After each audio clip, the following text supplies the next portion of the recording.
Андрей Усачев. Страшный рассказ. Все боятся в нашем классе услыхать рассказы Васи.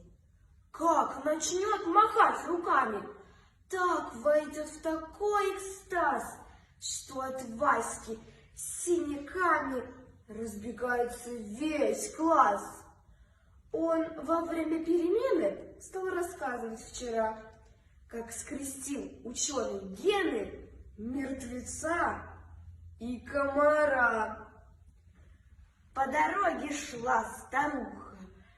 Тут вампир подкрался раз, Васька мне заехал в ухо, а Смирновой Ленке в глаз. Что творилось дальше? Жуть! Мишке он вцепился в грудь, а потом свалил Макинку, а потом за горло хвать и дубинкой по затылку.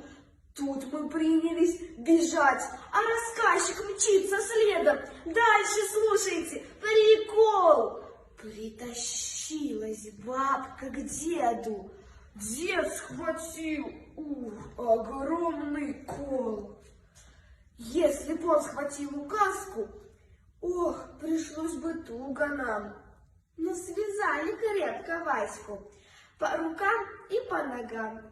Проверяли целым классом, ни за что не развязать.